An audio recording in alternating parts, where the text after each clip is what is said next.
द्वय मुनिराज, चुल्लिका माता जी द्वय और दोनों छिल्लक जी की तरफ से आपको नमोस्तु नमोस्तु नमोस्तु आचार्य। आप अपनी मंगलमय वाणी से सभी भक्तों को लाभान्वित कीजिए। नमोस्तु आचार्य, नमोस्तु आचार्य, नमोस्तु आचार्य। बोले आचार्य श्री गुप्तीनंद जी गुरुदेव की, आचार्य श्री सुंदर सागर जी गुरुदेव की, सर्व आचार्य साधु परमेश जी भगवान की। नमोस्तु आचार्य, आपकी मंगलमय वाणी शुरू कीजिए। नमोस्तु आचार्य।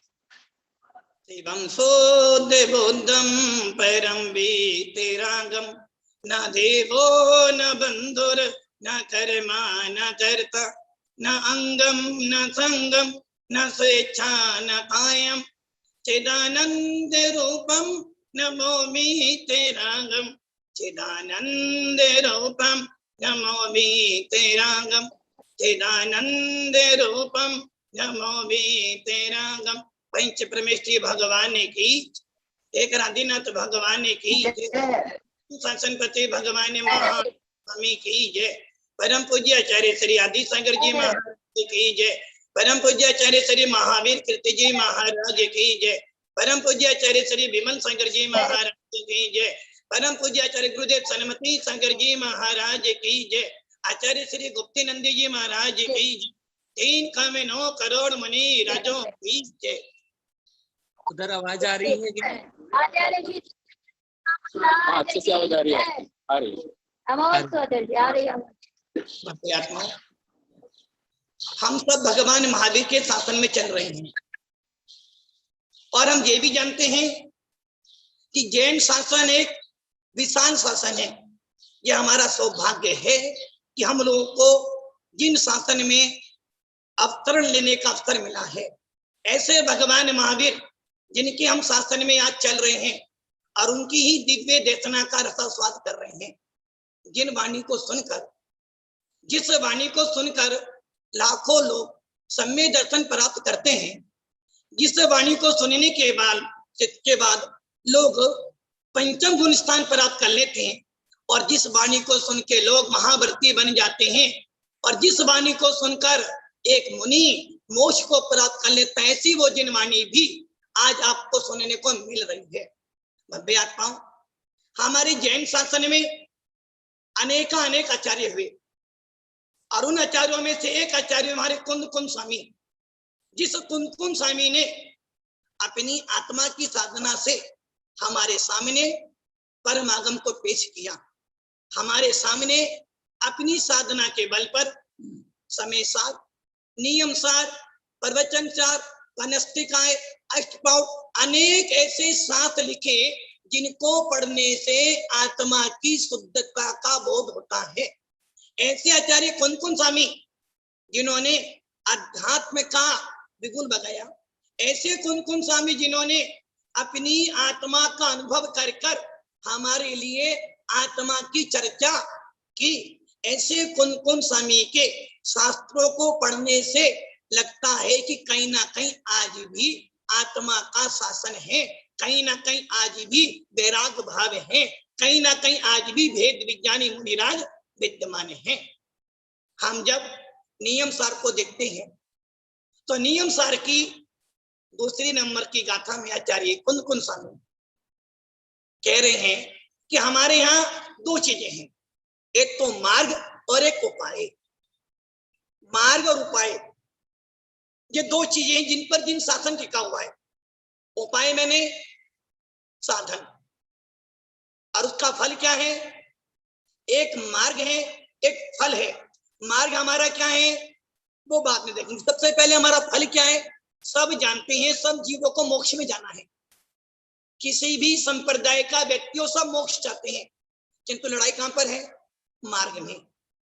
फल की प्राप्ति में लड़ाई नहीं, लड़ाई हो रही है हमारी मार्ग में। कोई कहता है दर्शन से मोक्ष मिलेगा, कोई कहता है ज्ञान से मोक्ष मिलेगा, और कोई कहता है चारित्र से मोक्ष मिलेगा, तो कोई कहता नहीं ज्ञान और दर्शन से मोक्ष मिलेगा, कोई कहता नहीं दर्शन और चारित्र से मोक्ष मिलेगा, और कोई कहता है ज्ञान और चारित्र से मोक्ष मिलेगा। किंतु भव्य आत्माओं, कोई जीव ये भी कहते हैं अकेला सम्य दर्शन प्राप्त कर लो मोक्ष मिल जाएगा, कोई कहता है सम्यक ज्ञान प्राप्त कर लो मोक्ष मिल जाएगा, और कोई कहता है सम्यक चारित्र ढंग करो मोक्ष मिल जाएगा। किंतु भव्य आत्माओं, ये हमारा मार्ग नहीं है। लड़ाई तो मार्ग में हो रही है, भाले में लड़ाई नहीं है। किसी व्यक्ति को यदि उदयपुर से बंबई जाना है, लक्ष्य बंबई जाने का साधन अनेक तरह के हो सकते हैं, किंतु यदि हमें मोक्ष की प्राप्ति करनी है तो हमारे पास एक ही मार्ग है, और वो मार्ग क्या है? सम्यक दर्शन ज्ञान चारतानी मोक्ष मार्ग। इसके बिना मोक्ष मिलने वाला नहीं है। यदि हम मोक्ष की प्राप्ति करना चाहते हैं तो हमारे पास सम्यक दर्शन, सम्यक ज्ञान और सम्यक तीनों की एकता होनी चाहिए, तभी हमारा मोक्ष मार्ग प्रशस्त होगा। भव्य आत्माओं, हम ये अच्छी तरह जानते हैं कि हमारा मोक्ष मार्ग दो प्रकार का है, एक व्यवहार मोक्ष मार्ग और एक निश्चय मोक्ष मार्ग। और इस दोनों ही मोक्ष मार्ग के अंदर श्रावक भी आती है और साधु संत भी आते हैं। अर्थात हम ये कहते हैं कि जिन शासन में जितने भी मुमुक्षु हैं, भले वो श्रावक हो या मुनि हो, प्रत्येक मुमुक्षु का लक्ष्य क्या है? अपने भगवान आत्मा की प्राप्ति करना। और जिसने अपने भगवान आत्मा की श्रद्धा कर ली, जिसने अपने भगवान आत्मा को पहचान लिया, वो सम्यक दृष्टि बन जाता है। इसलिए हमारे यहाँ दो मार्ग आते हैं, एक उपासना का मार्ग और एक साधना का मार्ग।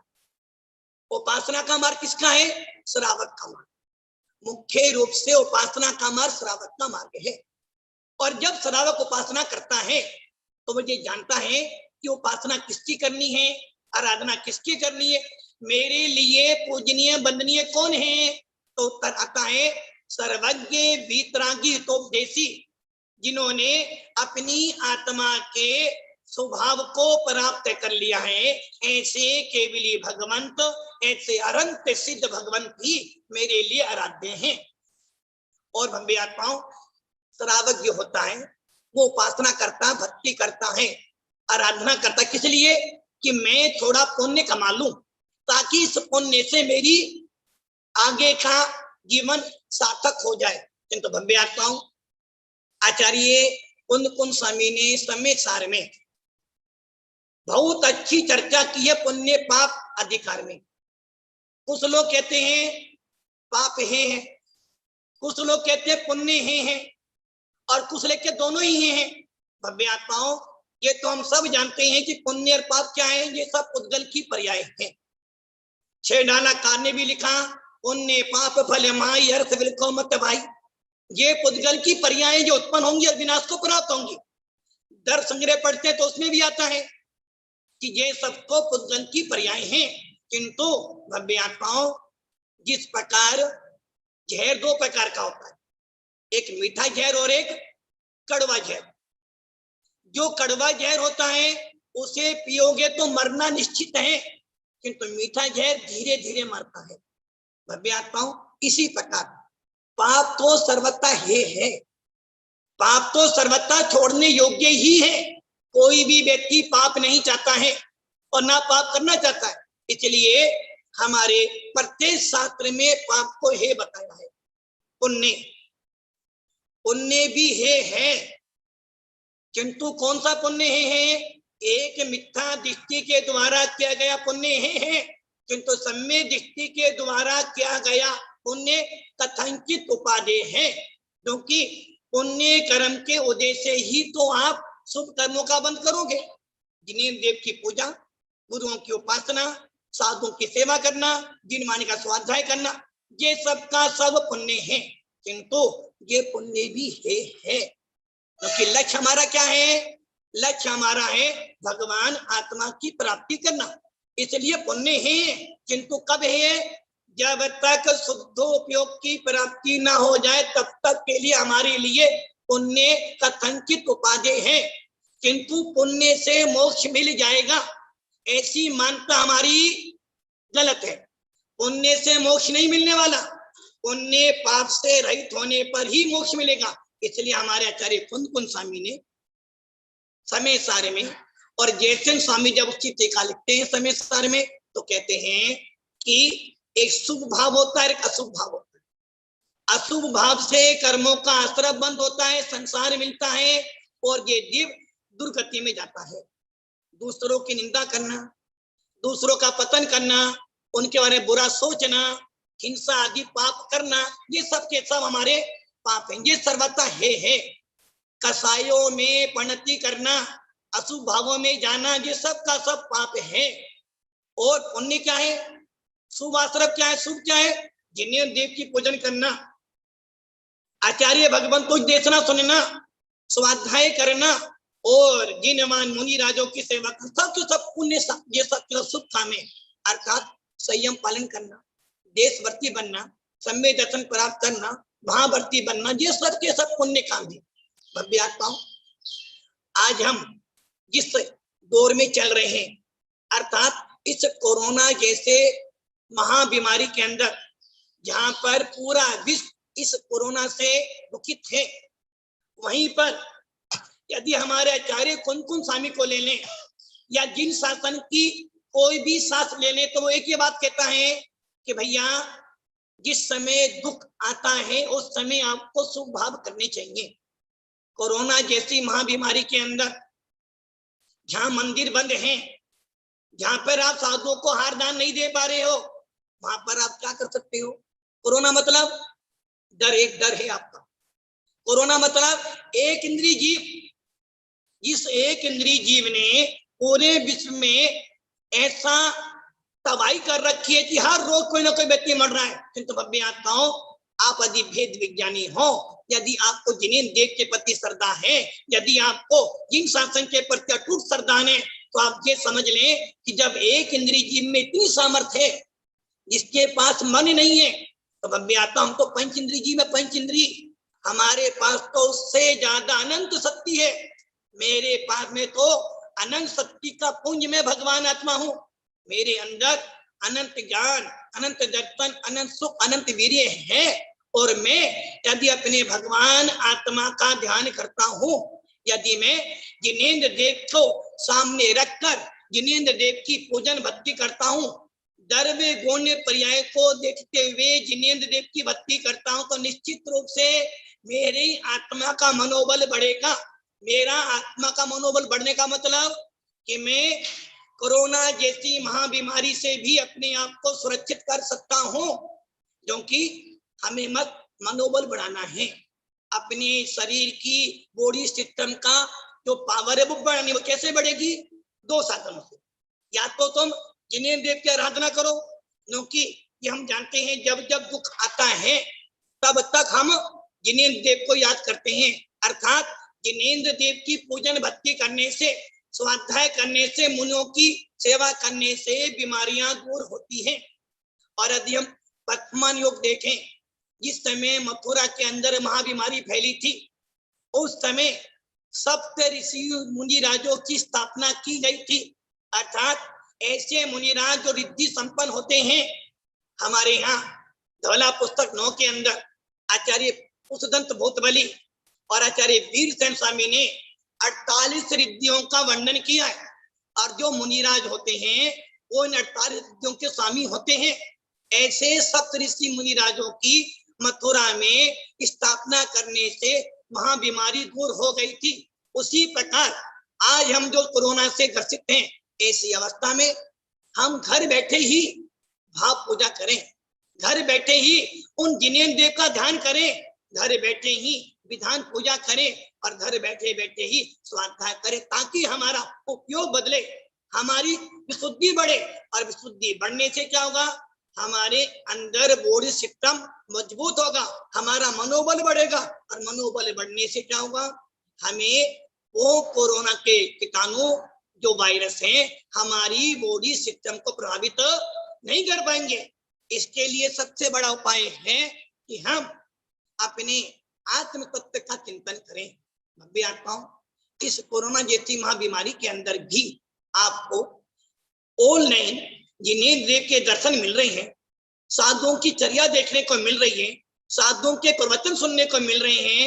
समझना आपके उस पाप कर्म के उदय में भी कहीं ना कहीं पुण्य कर्म का उदय तो आ रहा है, जिसके माध्यम से आपको आज घर बैठे बैठे भी इतना सब साधन मिल रहा है। भव्य आत्माओं, कुन स्वामी ने यही तो बात कही है कि पापे है पुण्य करो।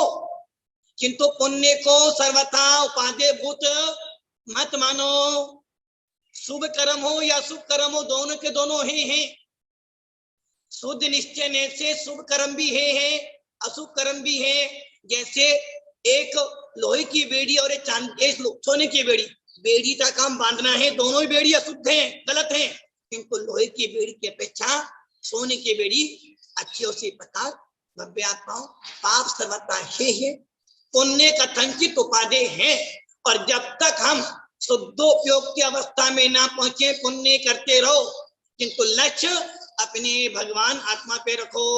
यदि लक्ष्य भगवान आत्मा पर है, पुण्य करते हो, तो इसलिए हमारे यहाँ क्या है, सम्य दृष्टि का पुण्य जो है मोक्ष का कारण है। किंतु जो भव्य आत्मा पुण्य का सर्वथा निषेध कर देते हैं कि पुण्य है, जिन्हें देव की पूजा है, गुरु उपासना है, समझ लेना यदि आप पुण्य का ही कर देते हो सर्वथा, तो आप आगम का लोप करते हो। पुण्य उपादेय है, किंतु लक्ष्य आत्मा का होना चाहिए। जब लक्ष्य आत्मा का होगा तो हमारा पुण्य भी परंपरा से मोक्ष का कारण बन जाएगा। किंतु जिन जीवों की मान्यता यही है कि जिन्हें देव की पूजा करो पुण्य मिलेगा, पुण्य से संसार का सुख मिलेगा, धन संपत्ति मिलेगी, समझ लेना अभी वो जिन शासन के मर्म को समझता नहीं है। वास्तव में जिन शासन का मर्म है कि पुण्य कर्म करो, किंतु पुण्य का फल संसार नहीं चाहिए। पुण्य कौन सा चाहिए? जो आत्मा को पवित्र करे, जो आत्मा को निर्मल करे, ऐसा पुण्य कमाओ। और वो पुण्य का हमारा सम्यक दर्शन, सम्यक ज्ञान, सम्यक चारित्र, ऐसे पुण्य को कमाने से क्या मिलेगा? हमें मोक्ष की प्राप्ति होगी। तो भव्य आत्माओं, इस कोरोना जैसे महाबीमारी के काल में हमें क्या करना है? हमें कसाय भावों को रोकना है, हमें अपनी विशुद्धि बढ़ानी है। और विशुद्धि बढ़ाने का सबसे समर्थ प्रबल निमित्त है जिनेन्द्र देव की आराधना। और जो जिनेन्द्र देव की आराधना करेगा मन वचन काय से, निश्चित है उसके पास कोरोना नहीं आ सकता। क्यों? क्योंकि हम ये जानते हैं हमारे जिनेन्द्र देव सबसे ज्यादा बलशाली जीव हैं। और उन जिनेन्द्र देव के स्वरूप को जानकर, उनकी प्रतिमा को देखकर, उनके स्वरूप को देखकर अपने आत्मा के स्वरूप को देखो, अपनी विशुद्धि को देखो, अपना गुण स्थान देखो, तो निश्चित रूप से आपकी विशुद्धि बढ़ेगी, आकुलता कम होगी, कसाई कम होगी। और आपका पुण्य, आपकी विशुद्धि बढ़ने से आपके पुण्य के उदय होने पर कोई भी आपको परेशानी नहीं कर सकता। जो जीव इस कोरोना के अंदर बहुत से संयमी जीव भी गए, अनुवर्ती भी गए, बहुत से समाजसेवी भी गए, किंतु भव्य आत्माओं ये निश्चित है जिसकी आयु पूरी हो जाएगी उसको जाना ही पड़ेगा। इसलिए कहते हैं पुण्य कमा लो। क्योंकि भव्य आत्माओं जो पुण्यशाली जीव होते हैं, ऐसी अवस्था में भी उनको मुनिराज का सानिध्य प्राप्त हो जाता है। जहाँ सारे मंदिर बंद हैं, जहाँ मुनिराज नहीं मिल रहे, वहां पर भी आपको आज ऑनलाइन यदि आपको मुनियों की देशना सुनने को मिल रही है तो समझना कहीं ना कहीं तुम्हारा पुण्य है, कहीं ना कहीं आपने पुण्य कमाया था, इसलिए आज आपको वो साधन मिल रहा है। इसलिए भव्य आत्माओं आज जो आप इस काल में भी भगवान कुंद कुंद की वाणी सुन रहे हो, ये समझना कहीं ना कहीं पुण्य लेकर आए हो। ऐसे पुण्य को कमाओ, किंतु इस फल की इच्छा नहीं करना। भव्य आत्माओं मोक्ष मार्ग में एक श्रावक का मार्ग था और दूसरा मार्ग है हमारे मुनियों का। अर्थात जो मुनिराज भेद और अभेद रत्नत्रय की आराधना करते हैं, इसलिए हमारे कुंद कुंद स्वामी ने नियम सार में, प्रवचन सार में या अष्टावरण में यही चर्चा की है कि रत्नत्रय दो प्रकार का है, एक भेद रत्नत्रय और एक अभेद रत्नत्रय। भेद मैंने व्यवहार रत्नत्रय, शुभोपयोग। और वो शुभोपयोग क्या करता है? ये शुभोपयोग हमारे लिए परंपरा से मोक्ष का कारण है। स्वाध्याय करना, सामायिक करना, ध्यान करना, जिन्हें देव के दर्शन करना, चैत्य भक्ति करना, पंचगुरु भक्ति पढ़ना, 28 गुण का पालन करना, ये सब का सेव हमारा शुभोपयोग है, भेद रत्नत्रय है। और ये भेद रत्नत्रय छठे सातवें ढूंढते रहते हैं। और यही कारण है कि जब कोई दुखित जीव होता है इसलिए हमारे यहाँ धर्म दान बतलाया। धर्म दान के अंदर अपाय विके धर्म दान, कि दूसरे जीवों का उपकार कैसे हो, दूसरे जीव मोक्ष मार्ग में कैसे लगे, ऐसा चिंतन करना भी हमारा धर्म ध्यान है। तो आज जो आचार्य गुप्तानंद जी महाराज जो अपने तीर्थ पर बैठे हुए आज आपको ऑल नाइन साधु संतों के प्रवचन सुनवा रहे हैं, जिन्हें देव का अभिषेक पूजन दिखवा रहे हैं, हार चर्या दिखा रहे हैं, विधान दिखवा रहे हैं, या जिनेन्द्र देव का गुणानुवाद करके आपको दिखा रहे हैं, ये सब भी हमारा शुभोपयोग है। और ये शुभोपयोग हमारे कर्मों की निजना में निमित्त बनता है। इस शुभोपयोग से भी परंपरा से मोक्ष मिलता है। और ऐसे शुभोपयोग को करने से हमारे मोक्ष मार्ग में, हमारी मोक्ष मार्ग के अंदर लगन लगती है। ऐसे मोक्ष मार्ग को प्राप्त करने के लिए हमें प्रतिदिन प्रति क्षण अपने आप का अन्वेषण करना चाहिए। मैं भी आता हूँ, कलिकाल है, मानते हैं कलिकाल है, किंतु इस कलिकाल के अंदर भी आज भी भेद विज्ञानी मुनिराज हैं, आज भी भेद विज्ञानी श्रावक हैं जो अपनी आत्मा की साधना में लगे हुए हैं। तो जो मुनिराज छठे सातवें में रहते हैं वो शुभोपयोगी मुनिराज हैं। इसके बाद 7वें गुण स्थान से लेकर 12वें गुण स्थान तक के जीव अभेद रत्नत्रय की आराधना करते हैं। इसको हमारे आचार्यों ने स्वरूपाचरण चारित, निश्चय चारित, वीतराग सम्मित, वीतराग चारित कहा है। भव्य आता हूं, वास्तव में देखें तो इसी शुद्धोपयोगी मोक्ष का साक्षात कारण है। अर्थात शुद्धोपयोग के बल पर ही मोक्ष की प्राप्ति होगी, शुद्धोपयोग के बल पर ही आत्मा का स्वाद प्राप्त होगा, और शुद्धोपयोग के बल पर ही घातक कर्मों का विनाश होगा। जब एक जीव शुद्धोपयोग के बल पर कर्मों का विनाश कर सकता है, तो आज भी एक मुनिराज शुभोपयोग के बल पर अपने संसार की स्थिति को कम कर सकता है। इसलिए आज इस माहौल में, यहाँ कोरोना फैला हुआ ऐसे माहौल में भी यदि हम श्रावक साधु संत शुभोपयोग करते हैं, जिनेन्द्र देव के आराधना में लीन होते हैं, अपने कर्तव्यों का पालन करते हैं, तो समझना हम बहुत से बीमारियों से बच सकते हैं। हम भी आता हूं, चिंतन करो उन मुनिराजों का जिन पे रिद्धियां थी, जिनका मल मूत्र भी औषधि बन जाता था। और यदि आज हमारे आचार्य विमल सागर महाराज जी होते, जिनको वात्सल्य रत्नाकर कहते हैं, नियमित ज्ञान शिरोमणि कहते हैं, यदि वो होते तो जरूर कोई ना कोई कारण मिल जाता इस बीमारी का। किंतु आज भी मुनिराज अपनी आत्मा की साधना कर कर ये निश्चित समझ रहे हैं कि वास्तव में ये बीमारी आदि मानू तो बीमारी है, मेरी आत्मा तो शुद्ध है।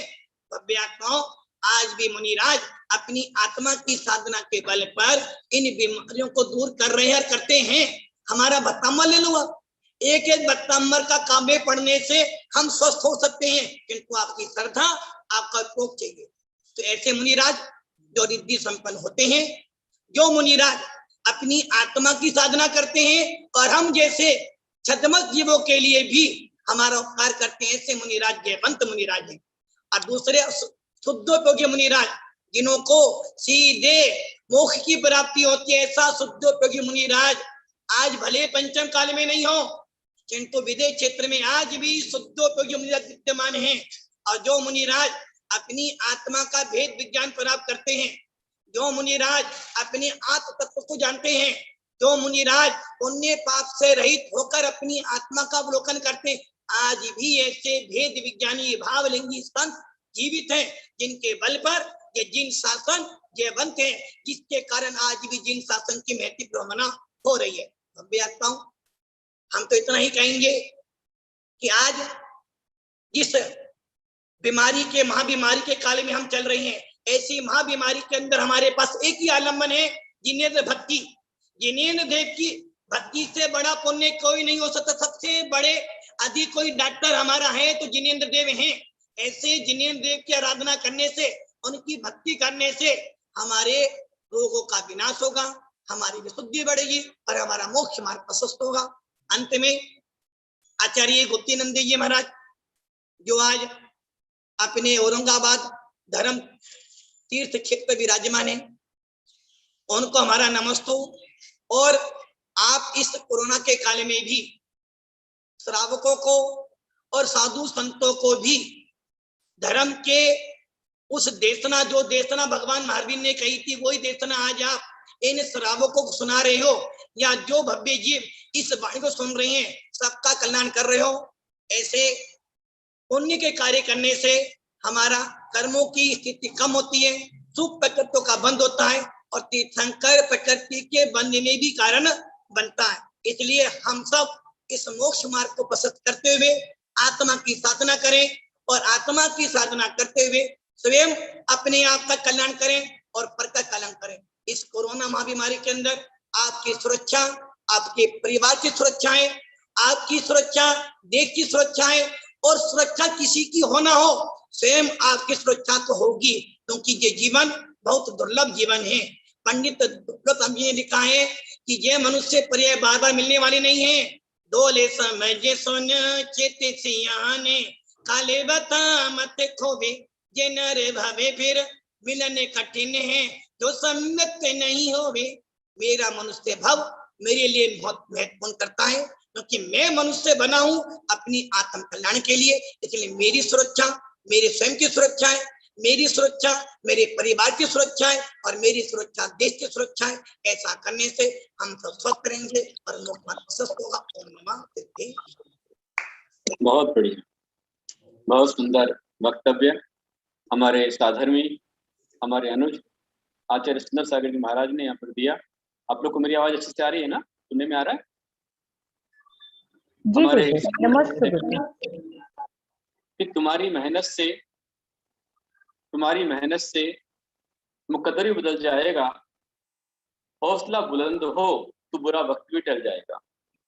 तुम्हारी मेहनत से मुकद्दर बदल जाएगा, हौसला बुलंद हो तो बुरा वक्त भी टल जाएगा। संकट की घड़ी में यदि साथ हो धर्म जैसा मित्र, संकट की बेला में ये साथ हो धर्म जैसा मित्र, तो कर्म शत्रु भी, कोरोना शत्रु भी पूरी तरह से दहल जाएगा, पूरी तरह से दहल जाएगा। ये बहुत अच्छा विषय हमारे आचार्य सुंदर सागर जी ने समय सार प्रवचन अनुसार अष्टपौड़ आदि को लेकर लिया कि भरहे दुस्सम काले धम्म जन्म हवई साउस हम अप साउठ दे नौ मुंडई दूध वर्णन। भरत क्षेत्र में दुस्सम काल में धर्म ध्यान करने वाले साधु निरंतर हो रहे हैं, और वे आत्म स्वभाव में स्थित हैं। जो उन्हें नहीं मानता वो अज्ञानी। आचार्य कुंत भगवान कहते हैं अज्जीवी तिरियण शुद्धा अप्पा झाऊ लहे इंदत्तम लोयत्तम देवतत्व बुद्धि जलती। अज्जीवी तिरियण शुद्ध, आज भी 3 रत्न शुद्ध मुनिराज हो रहे हैं, रत्नत्रय के शुद्ध मुनिराज हैं। अप्पा झाउण आत्मा का ध्यान करते हैं, समाधि मरण करते हैं, और समय समाधि मरण प्राप्त करके लहे इंदत्तम को प्राप्त करते हैं। लोयत्तम देवत्तम, जो यहाँ निष्कलंक निर्दोष अपनी आत्म साधना करते, रत्न की साधना करते हैं, वे साधु लोकांतिक देव बनते हैं। तत्व छुआ वहां से आकर के निर्वाण को प्राप्त करते हैं। ये विशेष फल बताया हुआ है। आज बहुत अच्छा विषय दिया गया कि जीर्ण वर्ण मोसह मिणम, देव भगवान का वचन औषधि है। 2 शब्द भी बहुत काम के होते हैं। एक राजा था, बहुत ही बूढ़ा हो गया था, बाल सफेद हो गए थे, और उसका जन्मोत्सव मनाया जा रहा था। जन्मोत्सव में जैसे हमारे गुरुदेव का अमृत महोत्सव चल रहा है 75वां, उसने अपने जो है प्लेटिनम जुबली मनाई, सारी राजा प्रजा सबको बुलाया, सब लोग आ गए, और उसने अपने गुरु को भी बुलवा लिया। गुरु जी पहुंच गए। दिन भर महोत्सव चलता रहा। रात के समय एक नर्तकी का नृत्य रखा गया, और नृत्य चल रहा था। राजा बैठे थे, अपने गुरुजी को पास में बुला लिया था। गुरुजी पास में बैठ गए, एक पैकेट दे दिया मोहरों का कि आप लीजिए, और जब आपको अच्छा लगे नृत्य का तो आप उसको उपहार दे दें। अब नर्तकी नृत्य करती रही, रात भर लोग नृत्य देखते रहे। सवेरे का समय आ गया, और सवेरे सवेरे जो तबले वाला था ऊँगने लग गया, नींद आने लग गई। तो नर्तकी ने गीत गाया, बहुत गई थोड़ी रही पल पल गई बिताए, एक पलक के कारणे क्यों कलंक लग जाए। जैसे गाया तो गाते ही तबले वाला सदैव हो गया। लेकिन वहां जितने सारे बैठे थे उन सबने अपने अपने ढंग से उसका अर्थ लिया। जैसे ही ये बात गुरु ने सुनी तो गुरु को सुनकर के लगा, अरे इस नर्तकी ने बिल्कुल सही कहा है। उसने जो मोहरों की थैली थी उसने तुरंत नर्तकी के पास फेंक दी। उसके पास देकर के उठ के जाने लग गए। वही दोहरा, फिर नर्तकी ने दोहराया कि बहुत गई थोड़ी रही, पल पल बीती जाए, एक पलक कारण क्यों कलंक लग जाए। ऐसा कहते के साथ में ही राजा की जो बेटी थी उस बेटी ने अपना 9 लखा हाथ उठा करके नर्तकी को दे दिया। अब पुनः फिर उसने गा दिया, बोले अच्छा है, दिन रात भर से गा रही थी, कुछ मिला नहीं, पर अभी देखो ये मिल रहा है। उसने फिर गाया तो राजकुमार का जो बेटा था उस बेटे ने अपना मुकुट उतार करके उसको दे दिया। राजा ने कहा कि बस बस बहुत हो गया, क्या ये लाइन तो पूरे मुझको लूटना चाहती है। गुरुजी ने कहा कि तू इसको रोक मत, इसे कहने दे, तू इसको वेश्या मत कह, ये वेश्या नहीं है, मेरे गुरु है। इसने कितनी अच्छी बात कही कि बहुत गई थोड़ी रही, पल पल बीती जाए, एक पलक के कारण क्यों कलंक लग जाए। कलंक क्यों लगना चाहिए। अरे मैं सारा जीवन साधु रहा, तपस्या करता रहा, साधना करता रहा, और आज तेरे चक्कर में आकर के मैं इसका नाच देखने बैठ गया, मेरा ये काम नहीं है, इसलिए मैंने इसको दे दिया। अब बेटी ने कहा पिताजी इसने आज मेरी आंख खोल दी, इसकी 2 लाइन से मेरी आंख खुल गई। बोले कैसे। बोले आप बूढ़े हो चले हैं, मैं जवान हो चली हूँ, मेरी उम्र शादी के लायक हो चुकी है, पर आपका मेरी ओर ध्यान ही नहीं है, और मैं आज की रात महावत के साथ भागने वाली थी, लेकिन इसने कह दिया कि अरे बहुत गया थोड़ा रहा है, कभी न कभी तेरी शादी होगी, थोड़े के पीछे क्यों कलंक लगाती, क्यों पिता को कलंकित करती है। आज इसने जगाया है इसलिए मैंने इसको दिया। युवराज ने कहा पिताजी आज इस वेश्या ने, इस नर्तकी ने हमारी आंख खोल दी। बोले कैसे। बोले आप बूढ़े हो चले हैं, आप राज छोड़ना नहीं चाहते हैं, मैं आज की रात आपकी हत्या कराने वाला था, लेकिन इस नर्तकी ने मुझे आज ज्ञान दिया कि अरे तू राजकुमार है, युवराज है, आज नहीं कल तो अवश्य राजा बनेगा, क्यों थोड़े के पीछे कलंक लगाता है, अपने पिता के अपने खून से अपने हाथ रंगता है, इसने आज शिक्षा दी है, इस कारण से मैंने आज तुरंत इसको अपनी ओर से भेंट दी है। राजा की नेत्र खुल गए, राजा को आत्मज्ञान हो गया कि बात सही है, मैं वृद्ध हो चला, मुझे अपने कर्तव्य का पालन करना चाहिए। उसने तुरंत अपनी राजकुमारी से कहा बेटी इतने सारे राजकुमार यहाँ पर आए हैं, जो तुझे पसंद तो शादी कर ले। उसने बेटी की शादी कर दी। उस समय ही राजसभा के अंदर में अपने युवराज को राज्य पद को घोषित कर दिया, और राज्य छोड़ करके वह भी अपने गुरुजी के साथ में सब कुछ छोड़ करके दिगंबर मुनि बनकर साधना करने को चल पड़ा, अपने गुरु को और गुरु के पास लेकर चला गया। ये 2 लाइनें उस वेश्या के द्वारा गाई गई 2 लाइनें कितने लोगों के जीवन को बदल दिया। यदि एक नर्तकी की 2 लाइन कितना कल्याण कर सकती है, तो माता जिनवाणी की 2 लाइन आपका कितना कल्याण कर सकती है। यही बात हमारे आचार्य सुंदर सागर महाराज जो कि लोहारिया में विराजमान है, बहुत अच्छे साधक हैं, अच्छा संग लेकर के चल रहे हैं, और राजस्थान में बहुत बड़े प्रभाव वो कर रहे हैं। और साधु संत जहाँ होते हैं, आप तो मराठी में कहते हैं कि साधु संत ये दिखरा कुछ दिवाली दशहरा। आज आपका सौभाग्य है कि विश्व शांति अमृत वर्षोत्सव के अंतर्गत भगवान आदिनाथ के अक्षय तृतीया महोत्सव के अंतर्गत निरंतर साधुओं का मंगल आगमन हमारे बीच में हो रहा है। साधुगण हमारे बीच में आ रहे हैं। आज हमारे बीच में आचार्य सुंदर सागर जी आए, कल हमारे बीच में आचार्य विशुद्ध सागर जी आएंगे, जो समय शिखर विराजमान है। आचार्य विशुद्ध सागर जी, उनका मंगल आगमन रहेगा, आप सभी उनको उपदेश का लाभ देंगे। और प्रत्यक्ष रूप में हमारे बीच में मुनिषी जय कीर्ति जी हमारे बीच में यहाँ विराजमान है, जो कि कश्मीर से यहाँ पर आए हुए हैं। गजपंथा सिद्ध क्षेत्र में उनका चतुर्मास संपन्न हुआ, वहां से नमो कार्तिक मांगे चुंगी होते हुए वो कश्मीर और आज हमारे बीच में यहाँ पर है। हमने उनका वेलकम किया है, स्वागत किया है, और साधु संतों का आना ही सबसे बड़ा मंगल कारण बनता है। आज आपके घरों घरों में बहुत अच्छी बात सुंदर सागर जी ने कही कि तुम्हारे घर घर में आज कोरोना काल के अंतर्गत यदि कोरोना नहीं होता तो आप आज इतने समय तक बैठ करके शायद इतने सारे लोग भगवान का अभिषेक नहीं करते, अभिषेक नहीं देखते, अपनी दुकान धंधे पाने को लग जाते। लेकिन आज दुकान धंधे पानी को छोड़ करके आप सुबह से उठ करके इतनी संख्या में बैठ करके आज यहाँ पर अभिषेक देख रहे हैं, विधान देख रहे हैं, मंत्रानुष्ठान कर रहे हैं, ये मंत्राराधना आपके लिए बहुत मंगलकारी है।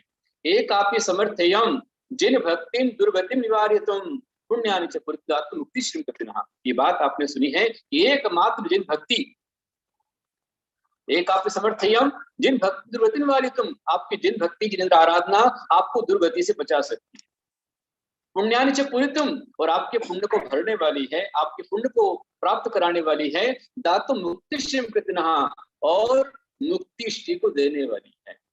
इसलिए महान भवों, निरंतर आप जिन आराधना करते रहें। अभी आज भी हमारे शिवसागर जी ने कहा कि भक्तंबर का एक एक श्लोक आपके लिए बहुत मंगलकारी। ऐसे ही महाशांति मंत्र का एक मंत्र उसमें आता है, आयुर्द्रागेतु शुद्धि विशुद्धंतु। तो आयुर्द्रागेतु मतलब आपकी आयु निरंतर वृद्धि को प्राप्त हो, आरोग्यम मातनोतु, आरोग्य की प्राप्ति हो गए, और संकट आपके दूर हो गए। अनय तो निवारित, आपके जो भी अनय मत थे, जो आपके लिए परेशानी कारण विघ्न है, सबके सब आपके दूर हुए, सब संकट दूर हुए। ऐसे बहुत सारे मंत्र आते हैं। मैं रोज शाम को 7:15 बजे भक्तामृत के पाठ के साथ में महाशांति मंत्र का उच्चारण और साथ में उसका रहस्य बता रहा हूँ, तो आप उसका लाभ लीजिए। रोज सवेरे अभिषेक हो रहा है, शांत धारा हो रही है धर्म तीर्थ पर, और महाशांति जितने परिवार जुड़ते हैं, प्रत्येक परिवार का निःशुल्क रूप नाम शांतारा में आता है। आज हमारे परम भक्त जी मखे, उन्होंने उनके माता श्रीमती स्नेहरत्न माता मखे, संदीप निधि सीमा मखे, सतीश सीमा निधि मखे, संदीप सारी का वेदांत मखे परिवार नागपुर ठाणे से आपके द्वारा आज का विधान हुआ है। सविता हंसराज जैन परिवार दिल्ली से, उनको द्वारा आज का विधान हुआ है। और दर्शिता भाविक जैन परिवार उदयपुर से, उनको द्वारा आज का विधान हुआ है। मैं सभी को आशीर्वाद देता हूँ, सभी का स्वास्थ्य अच्छा हो, सभी सुखी रहें, स्वस्थ हो, निरोगी हो, दीर्घायु हो। इस 4 लाइन के साथ पूरा कर रहा हूँ। ये सर्वोषधरिद्धयासु दक्षो रद्धिंगता पंचये, ये चाष्टांग महानित्य कुशला, ये ष्टो विहच्चारिणा पंच ज्ञान धरास्योग वरिलो, ये बुद्धिरीश्वरा सप्तेति सकलाचता गणपता कुर्वन्तु ते मंगलम कुर्वन्तु मे मंगलम। संपूर्ण धारी मुनिराज, 64 डिग्री धारी मुनिराज आप सबका मंगल करें। प्रध्वस्त घाती कर्मणः केवल ज्ञान भास्करः कुर्वन्तु जगतां शांति विश्वाध्याय। बृहस्पति जी भगवान आपको शांति प्रदान करें। इस मंगल कामना के साथ बोलो ही समय सनातन जय हिंद।